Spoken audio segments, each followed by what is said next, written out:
Ayun. Babaya tayo guys. Mga idol ng bigas. Ayan oh. Bigas yan na binabayo yung gagawing am ng bata. Ayun ang bata ko. Ayun yung bata. Para tipid sa gatas.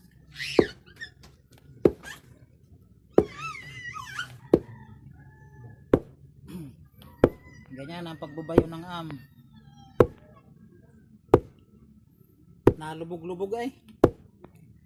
Nalubog yan guys. Nalubog-lubog yung halo ay sa pagbayo ng am. Nalubog daw ay. Ito yung am ng bata. Mga idol.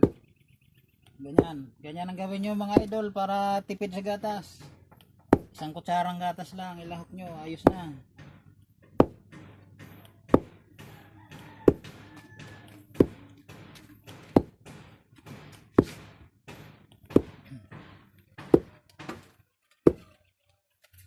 Oo, mahulog ka, bebe. Atras.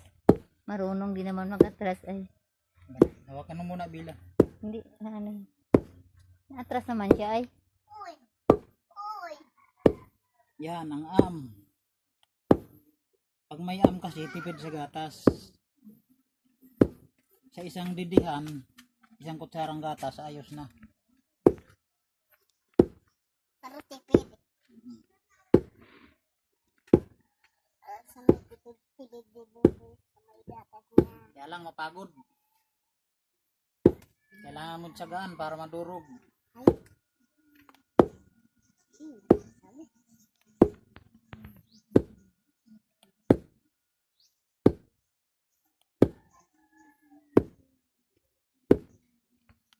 Ilan na? Pa? Nakaisa na? Dalawa na. Bila ng ulam nyo mamaya? Hindi pa? Wala pang buhay. Wala pang buhay.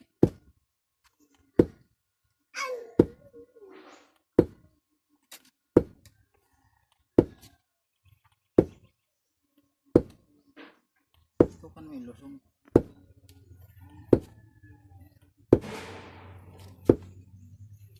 May nagwawala sa kapitbahay bila. Minagiba na yata yung bahay ninyo. Ha? Kailangan ko rin yun. Kailangan lang tiyaga. Kailangan pag magbabayo kayo ng am, matyaga kayo.